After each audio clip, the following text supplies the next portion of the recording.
अस्सलाम वालेकुम व्यूअर्स, आप देख रहे हैं एमरा न्यूज़ और मैं हूं ज़ैनब रॉय। आज हम ईद का स्पेशल शो करने जा रहे हैं और हमारे साथ एक बहुत ही स्पेशल सी पर्सनैलिटी मौजूद है। आप उन सबको जानते हैं, उनको जानते हैं बल्कि आप, और आप में से बहुत सारे लोग उनको उनके फ़ैन्स भी हैं, उनको फ़ॉलो भी करते हैं। तो आइए आज उनके बारे में उनसे खुद ही जान लेते हैं।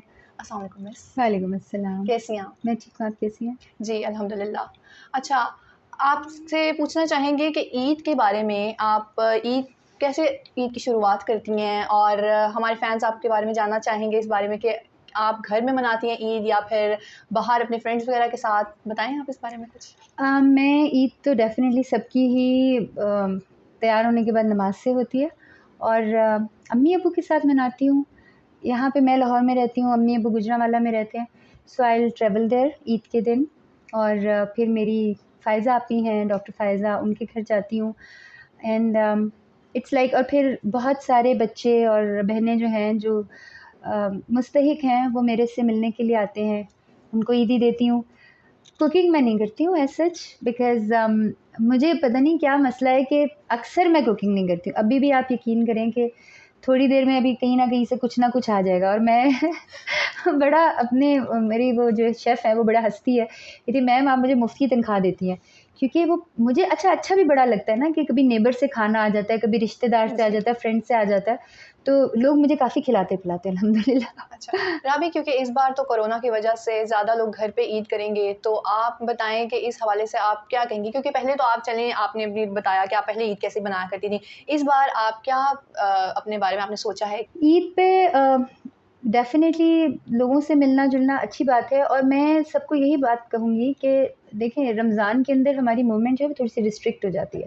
बिकॉज़ रोज़े में बुरा हाल होता है, जैसे भी बिल्कुल। हमारा हो रहा है। तो अब अगर आप मुझे कहें कि अपनी फूफी, चची, ताई के घर में चले जाओ, चाहे इफ्तारी के लिए ही तो बड़ा बड़ा मुश्किल है, घसीट के लेके जाना पड़ेगा। तो ईद एक ऐसा दिन होता है कि और स्पेशली उन लोगों के लिए जिन्होंने रोज़े रखे विद नमाज़। मैं हमेशा ही कहती हूँ, मेरी नानी कहा करती थी कि जो नमाज़ के बगैर रोज़े रखता है ना, वो फ़ाके करता है। बिल्कुल। तो कहती थी पहला हुक्म नमाज़ का है, वो तुम पूरा नहीं करते हो, फ़ैशन में रोज़े रखते हो। फिर अक्सर लोग ये करते हैं कि रोज़ा रख के वो सो जाते हैं और उसके बाद उठते हैं जी इफ्तारी के ऊपर सारी नमाज़ें कज़ा। फ़जर की पढ़ी अक्सर वो भी नहीं पढ़ते, सो गए और उसके बाद इफ्तारी पे रज के खाना खाया, सारी रात फ़िल्में देखी, फिर फ़जर पढ़ी, सो गए। तो देखिए आप खुद हम देखिए मैं कहती हूँ कि आप छोड़ दें उलमा की बातों को, आप छोड़ दें कि इवन राबी क्या कह रही है, कॉमन सेंस है कि क्लास में एक बच्चा जाता है पेपर देने के लिए, सो जाता है और उसके बाद वो पेपर पकड़ा कर आ जाता है कि भई मैंने तो ये किया था, तो वो तो पेपर उसका एक्सेप्ट ही नहीं होगा कि भाई बिल्कुल। तुम तो क्लास में सोते रहे हो। तो जाग कर अपना रमज़ान गुज़ारें और ईद भी जाग के गुज़ारें। अच्छा ये भी एक फ़ैशन है, ईद पे भी ना मैं बस फ़िल्में लेके अपने कमरे में घुस जाती हूँ, मैं अपनी जी। फ्रेंड्स की बात कर रही हूँ जो देख भी रही होंगी। वो ना बस मैं ना लोगों से नहीं मिलती हूँ, भाई इसमें कौन-सा तुम्हारा एटीट्यूड है लोगों से ना मिलने का? तुम कौन से ब्रैड पिट या एंजेलिना जूली हो जो लोग तुमसे मिलने के लिए वहाँ पे खड़े होंगे? तो हम लोग ना एक्चुअली अपने आप में ही कुछ बने हुए होते हैं। जैसे मैं भी पुराने ज़माने में एक मेरी दोस्त से बड़ी लड़ाई हो गई, तो वो मुझे कहती है, "तुम बस ना राबी पीरज़ादा बनने की कोशिश ना करो।" तो मैंने उसको बोला, "बहन, लिसन मैं राबी पीरज़ादा हूँ, उस टाइम। अब मैं सोचती हूँ कि मैं तो एक प्रॉपर मुसलमान नहीं हूँ, मैं तो एक प्रॉपर इंसान नहीं हूँ, बिल्कुल। मैं राबी पीरज़ादा बनने पर अकड़ रही हूँ। तो ये तो मैं अपनी बात कर रही हूँ। जो जनरली लोग हैं ना, जो जिसको मम्मी-डैडी क्लास कहते हैं या जो एलीट क्लास कहते हैं, हुँ, मैं उनसे हुँ। रिक्वेस्ट करूँगी कि बेचारे गरीब जो हैं, वो बड़े रोज़े रखते हैं, बड़ी इबादत बिल्कुल। करते हैं, बट यूजुअली मेरे जानने वालों में जो हुँ। अमीर लोग हैं, वो ठीक है, बट ऐसा ना करें, अल्लाह को नाराज़ ना करें। हुँ, हुँ। अच्छा, बचपन में आप ईद गुज़ारा करती थी, तो बचपन की ऐसी कौन-सी यादें हैं जो अभी भी आप जिनको याद करती हैं? क्योंकि बचपन में तो ज़ाहिर-सी बात है ईद ही मिलती है अपने बड़ों से और घरों में अपने रिश्तेदारों के जाना होता है, तो आप उनमें से किस चीज़ को बहुत ज़्यादा मिस करती हैं? मैं अपनी नानी को बहुत मिस करती हूँ। मेरी नानी फ़ौत हो गईं कुछ अर्सा पहले और मैं उनकी अभी भी बातें बड़ी कोट करती हूँ। उनकी मुझे एक बात बड़ी अच्छी लगती है, "तुम रूठे हम छूटे।" वो ये कहा करती थीं और ये तो मेरी ज़िंदगी में ऐसा हो गया ना उसके बाद से कि मेरी कोई भी फ्रेंड नाराज़ होती है ना, मैं कहती तुम रूठे हम छूटे। तो आई मिस माई नानी और मेरी नानी जब से मैंने होश सँभाला है वो ₹100 ईदी देती थीं अच्छा। और उसके बाद मैं मीडिया में थी और लाखों रुपए कमाया करती थी। बट मेरी नानी के ₹100 कभी बढ़े नहीं, लेकिन वो मेरे लिए बहुत, बहुत प्रेशियस होते थे। वो शायद उन लाखों रुपए से ज़्यादा प्रेशियस होते थे। तो यही है कि बुज़ुर्ग अगर आपके घर में हैं, हुँ, हुँ। तो it's not the matter of money they give you, it's not बिल्कुल। The amount of money, it's कि they are there to give you. तुम उन्हें, अब मैं अपनी नानी को कहाँ मैसेज बुजुर्गों करूँ, से फ़ोन रौनक करूँ, होती है बल्कि। कोई ऐसी जगह नहीं है। फ़ौत तो जी। आजकल तो अल्लाह माफ़ करे कोरोना की वजह से मेरे बड़े रिश्तेदार अल्लाह के पास चले गए, बहुत ज़्यादा। और ये मेरी एक घर की कहानी नहीं है, मेरा ख़्याल है हर घर के हुँ। अंदर ऐसे बहुत सारे लोग होंगे। तो अल्लाह बस सबको अपनी हिफ्ज़-ओ-अमान में बिल्कुल, रखे। आमीन।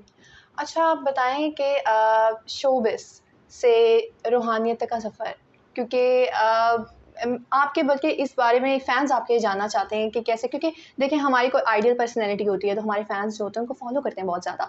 तो इस बारे में आप बताएँ कि आप सबसे पहले बताएँ कि आप शोबिज़ में आईं कैसे? क्योंकि फ़ैमिली में बहुत रिस्ट्रिक्शन होती है, स्पेशली एक लड़की को लेकर कि नहीं जाना, या फिर हालात ऐसे हैं, तो आपकी फ़ैमिली में कोई आपको इस तरह से देखना पड़ा, आपका शौक था? आप इस बारे में कुछ बताएँ? आपने मुझे कभी सांपों, मगरमच्छों जी, और शेरों के साथ देखा जी। है? आपको लगता है मैं किसी की बात सुनती होंगी? मैं बचपन से नहीं सुनती थी, और मैं बचपन से बहुत रिबेलियस थी। मैंने किसी से नहीं पूछा, सब अगेंस्ट थे। मैंने अपनी मर्ज़ी की हमेशा, डॉक्टर नहीं बनी जानकर, हालाँकि मेरिट पे भी आ गई थी। ज़िद थी कि नहीं बनना, फिर सॉफ्टवेयर इंजीनियर बनी, जॉब भी की, सबसे बड़े सॉफ्टवेयर हाउस में जॉब की, छोड़ दी। और अगर आप मीडिया में भी देखें तो production, direction, singing, acting, I have done almost everything. हुँ, लेकिन अब जो है ना, अब मेरा एक ही मकसद है, दीन की खिदमत करना। और उसमें मैं ये नहीं कह रही कि मेरी पुरानी लाइफ बुरी थी। ना ही मैं म्यूज़िक के ख़िलाफ़, ना ही मैं एक्टिंग के ख़िलाफ़, ना ही मैं सिंगिंग के ख़िलाफ़। मैं क्यों बात करूँ यार? एक्चुअली होता ये है, जब लोग अल्लाह की तरफ जाते हैं ना, खुद वो काम छोड़ देते हैं ना, बिल्कुल। तो सबसे पहले वो लठ लेकर उनके पीछे पड़ते हैं कि भाई ये क्यों कर रहा है, फलाना क्यों बैठा हुआ है। ओ भाई तुम उनको छोड़ दो, क्या पता आप मेरे से ज़्यादा अल्लाह के करीब हो। हालाँकि अपरेंटली तो मैंने हिजाब अबाया किया हुआ है, और अपरेंटली सब मैंने लिखा हुआ है, तो देखने में मैं बड़ी नेक खातून लग रही होंगी, लेकिन हो सकता है कि अल्लाह आपको मुझसे ज़्यादा प्यार करे। तो हमें खुदा बनने की कोशिश नहीं करनी चाहिए, हमें वही रहना चाहिए जो अल्लाह ने हमें बनाया है, अपनी औकात में। तो मैं अब अपनी औकात में आई हूँ। एक दफ़ा एक टाइम था, मैं मोदी कुत्ता है और फलाना, मोदी को टेंशन दी हुई थी, फलाना किया हुआ था। बड़ी खुश होती थी जब अंग्रेज़ भी जो थे ना, वो मेरे पीछे-पीछे उस नारे को मारते थे। लेकिन अब मैं अपनी औकात में हूँ, और मुझे ये पता है कि हम सब ना, this life is temporary. Maybe आज से 10 साल बाद, 10 साल तो चलो आपके लिए तो बहुत कम होंगे, मेरे लिए भी शायद कम ही होंगे। 100 साल बाद शायद ये घर इधर ही हो, ये सारा कुछ इधर ही हो, हुँ, शायद ये आपका ये इक्विपमेंट भी रिकॉर्डिंग हो, शायद मेरी हुँ, पेंटिंग भी कहीं लगी हो। मैं और आप नहीं होंगे, ये कन्फर्म है। या फिर हमें कोई लिख के बता दे, जो बंदा इस तरह की बातें करता है, मुझे लिख दे यार मैंने ना असल में 20 साल बाद फलानी तारीख को मरना है। ऐसा तो नहीं कोई कह सकता। हम तो घर से बाहर जाते हैं, हमारा पता नहीं होता। तो जब हमारी एक इनवर्ड आई खुलती है ना, इनवर्ड आई का मतलब ये नहीं होता कि आप अपने वो देखिए, इनवर्ड आई का ये मतलब होता है कि ये दुनिया जो है, ये तो बड़े-बड़े बादशाहों की, बिल्कुल। बड़े-बड़े सियासतदानों की, सदर की, वज़ीर-ए-आज़म की, हमारे पैगंबरों के लिए ख़त्म हो गई। हमारे नबी करीम अलैहिस्सलाम को भी फरिश्ता अल्लाह के पास ले गया। हम कौन है यार, जिसको अपनी ज़िंदगी का पता ही नहीं है। हमारी साइंस ने, बड़ी टेक्नोलॉजी ने तरक्की कर ली, ब्लैक होल में कर लिया, फलानी गैलेक्सी दरियाफ्त हो गई, समंदर के अंदर वो कौन-सी जगह, बर्मुदा ट्रायंगल हो गई, हुँ, डीप सी पे चले गए, डीप सी क्रिएचर्स ढूँढ ली, मेगालोडॉन मरी हुई निकाल के बता दी कि भाई इस तरह की भी मछली थी। आज तक बता सका है कोई बंदा मरने के बाद क्या होगा? वो तो जगह ही क्लोज़ है। सिर्फ़ ये कहते हैं भई एनर्जी है, उन्ने नहीं मुकना, फलाना है, उसने नहीं ख़त्म होना, आवाज़ें, साउंड रह जाती है, हमारे अंदर रूह एनर्जी है वो रह जाती है। भई आपको पता ही कुछ नहीं है। आप जब सारी साइंस टेक्नोलॉजी आपकी इधर फ़ेल हो गई है कि आपको पता ही नहीं, मरने के बाद कोई इंसान आगे बता दे भई मैं इतनी देर के लिए मरा था, वहाँ पर मैं उस पुल सिरात के ऊपर गया, मैं वहाँ पे मुझे उस फरिश्ते ने देखा, किसी ने बताया? ये हमारा अकीदा है ना, ये हमारा ईमान है। तो जब वो अकीदा और ईमान आपके अंदर ग्रो करना, अभी भी मेरे अंदर पूरा ग्रो नहीं किया, अभी भी मुझे एसी के बगैर बड़ी गर्मी लगती है, मुझे बड़ी हुँ, कंफर्टेबल गाड़ी चाहिए। मैं अपने फार्म हाउस पे जाती हूँ, वहाँ पर आराम से सुकून करती हूँ, स्विमिंग पूल के साथ बैठती हूँ। अभी भी दिमाग मेरा हुँ। उतना नीचे नहीं आया, आएगा। और मेरी अल्लाह से, मेरी ज़ात के लिए सिर्फ़ ये दुआ है कि मुझे वैसा बना दे जैसे मैं तुझे पसंद है। आमीन। अच्छा एक और बात कि पहले जो थे कुछ टाइम पहले बहुत स्कैंडल्स आपके बारे में चले थे यही साँपों के हवाले से कि आपको शौक है। कुछ लोग कहते हैं जी ये अटेंशन सीकर हैं और इनको बहुत शौक है अपनी पीआर बढ़ाने का। तो इस हवाले से मैं आपसे पूछना चाहती हूँ कि क्या वो शौक आपको अब भी है या फिर लोग जो बातें करते थे क्या आप उनको आपके ऊपर इफ़ेक्ट होता था उन चीज़ों का? और अब लोग जब आप इस्लाम की तरफ बहुत ज़्यादा आईं, अल्लाह को आपने जानना शुरू किया तो लोगों ने उस चीज़ को एप्रिशिएट किया। इस हवाले से आप क्या कहेंगी? पहले तो वो जो अटेंशन सीकर्स मुझे कहते थे ना, ज़रा वो मेरे 120 कोबराज़, एक साँप का भी मैंने ज़हर नहीं निकाला हुआ था। पहले उन्हें बोलती हूँ भाई तू ऐसा कर, तू थोड़ी सी टेंशन ले ले, मैं तुझे सीख कराऊँगी।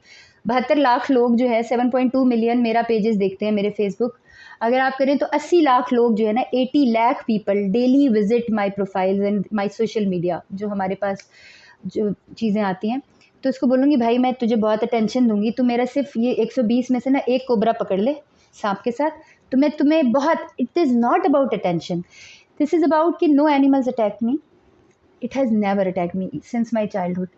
मैं इसमें ये नहीं घुपी, अब मैं इसको, इस बात को मैंने इसलिए ख़त्म कर दिया, मैंने जानवरों, शेरों, चीतों, मगरमच्छों के साथ आना इसलिए छोड़ दिया कि हमारे यहाँ ना लोगों में जहालत बहुत है। उन्होंने मुझे पीरनी बनाना शुरू कर देना था, ओ सप्पा वाली सरकार, ओ मगरमच्छा वाली सरकार और शेरा वाली सरकार। ना भाई, मैं बड़ी अल्लाह की बेचारी मजबूर सी बंदी हूँ। हाँ ये ज़रूर है कि अल्लाह की वो मखलूक मुझे नहीं डसती, मुझे नहीं काटती, मुझ पर अटैक नहीं करती, लेकिन इंसान तो डसते हैं मुझे। और मुझे लोगों के कमेंट्स का कुछ इसलिए फ़र्क इसलिए नहीं पड़ता कि एक तो मेरी टीम है, आई हैव लाइक 6 एडमिन्स जो कि एक व्हाट्सएप देखती है, एक फ़ोन उठाती है, 6 मेरा पेजेस देख रही होती हैं। तो अल्लाह ने मुझे बहुत लोग दिए हैं अल्हम्दुलिल्लाह। तो राबी तक पहुँचना वैसे ही बड़ा मुश्किल है, उनके जो हवाई फ़ायर्स हैं वो हवा में ही गुम हो जाते हैं, तो मेरे तक अल्हम्दुलिल्लाह अल्लाह कुछ नहीं पहुँचाता। माशाल्लाह आप इतनी गॉड गिफ्टेड अल्लाह की तरफ से, आपने पहले सिंगिंग की, इसके अलावा एक्टिंग वगैरह आप बहुत कुछ रही हैं, और अब सबसे बड़ी बात कि कैलीग्राफी और पेंटिंग, मतलब मैं बहुत इंस्पायर हुई हूँ आपकी ये सारी देखकर पेंटिंग्स वगैरह। और ये कैसे शौक पैदा हुआ, कहाँ से सीखा आपने? क्या आप बताएं इस बारे में कुछ, और कब देखिए से कर रही हैं आप? सर जेआरएफ से मैं सीख रही हूँ 2008 से पेंटिंग। कैलीग्राफी मैंने कभी नहीं सीखी। एक भाई थे वो आए, 1-2 दफ़ा आए, उन्होंने मुझे, अलिफ बेचारे ने बड़ी कोशिश की लेकिन मुझे नहीं आई उनसे कैलीग्राफी। मैंने कहा यार मुझे कैलीग्राफी मैंने कभी ख़रीदी नहीं थी, शायद अल्लाह ताला को मुझसे थोड़ा-सा, अल्लाह ताला को किसी से क्या होना है, लेकिन शायद थोड़ा-सा ये होगा कि मैं पहले कैलीग्राफी में बिल्कुल इंटरेस्ट नहीं लेती थी। मेरा ख़्याल है कि मैंने ज़िंदगी में कभी कैलीग्राफी नहीं खरीदी। अच्छा अभी तक नहीं खरीदी, क्योंकि जब कैलीग्राफी में इंटरेस्ट हुआ तो खुद लिखना शुरू कर दी। तो मैं बड़े फ़ख्रिया कह सकती हूँ कि मैंने अपनी पूरी ज़िंदगी में कभी कैलीग्राफी नहीं खरीदी। उस टाइम जहालत की वजह से नहीं खरीदी। फिर एक दिन बड़ी ट्राई करती रही मैं, वो भाई भी मुझे बड़ी मेहनत कराते रहे, नहीं सीख सकी सही तरीके से। फिर मैंने छोड़ दी, कोई 2 महीने तक छोड़ दी। फिर एक दिन उठी, मैंने कहा चलो यार सामने कलम और ये मेरा हालांकि मैनेजर ही रख गई थी, मैंने कहा इसको मैं ज़रा लगाऊँ तो सही। तो वो अल्लाह की तरफ से बस बहुत अच्छा लिखा गया। फिर there was no come back अल्हम्दुलिल्लाह। फिर उसके बाद एक के बाद एक के बाद एक के बाद एक, तो अल्लाह ने बहुत करम किया।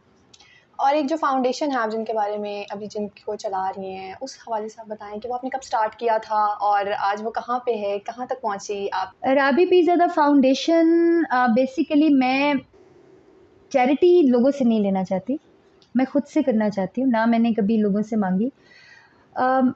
हाँ मैं लोगों को कुछ ऐसा बता देती हूँ, क्योंकि देखो एक इंसान जो है ना अकेला कुछ भी नहीं कर सकता। बिल्कुल। मैंने बड़ी कोशिश की, 1.5 साल मैंने लोगों को खिलाया, फिर मुझे लगा कि शायद इनको खिलाने से ना इनके पेट नहीं भरेंगे, इनको रिस्क कमाना चाहिए। तो अभी इंशाल्लाह ईद के बाद से मेरा मकसद यही है, 130 औरतों को मैंने सेलेक्ट किया है, जो कि बेवाएँ हैं, मुतल्लिक़ाएँ हैं, गरीब हैं, कोई है नहीं उनके साथ। पहले मैंने रेडियाँ लेकर दी, बट औरतों के लिए वो मुश्किल था, फिर भी औरतें खड़ी होती हैं अल्हम्दुलिल्लाह। हमने 34 रेडियाँ टिल दिस डेट हम दे चुके हैं, अल्लाह का बड़ा करम है। और अब मैं सिलाई सेंटर बना रही हूँ औरतों के लिए कि वो खुद कमाएँ, और स्ट्रीट चिल्ड्रन के लिए स्कूल बना रही हूँ। वो छोटा सा स्कूल है बहन, उसके अंदर से मुझे टीचर्स अच्छे मिलेंगे, बाकी तो इट्स लाइक एक छोटी सी जगह लेंगे रेंट के ऊपर, रिक्शे, चिंचियाँ, इनकी वर्कशॉप्स पे काम करते हैं बच्चे। ये सारे डिफेंस के घरों में ना 10-10, 9-9 साल की बच्चियाँ, जी। और काम, तपड़ी, झाड़ू, बर्तन, उनको हम्म। फिंगर्स के ऊपर है भाई, हम ये काम आते हैं। तो ये तो ज़्यादती है ना, जब बिल्कुल। हमारे बच्चे स्कूल जा सकते हैं, हम्म। तो क्या अल्लाह ताला ने उन पे कोई ठप्पा लगा के भेजा था कि भाई ये गरीब का बच्चा है, इसने सारी ज़िंदगी ज़लील ही होना है? तो इस वजह से मे बी। जी राबी, बहुत अच्छा लग रहा था आपसे अभी तक बात करके, और मज़ीद था कि आपसे और बात की जाए, लेकिन ज़ाहिर बात है कि वक्त आपके पास नहीं है, अभी आपको आगे भी और इंटरव्यूज़ देने जाने हैं। तो आज हमारा ईद का स्पेशल शो था राबी पीरज़ादा के साथ, जो कि फ़िलहाल पर ख़त्म हो रहा है। इस हवाले से मज़ीद आप क्या, आपके राय हैं कमेंट में, हमारे कमेंट सेक्शन में हमें बताइएगा, और मज़ीद अपडेट के लिए मज़ीद देखते रहिए एमरान न्यूज़।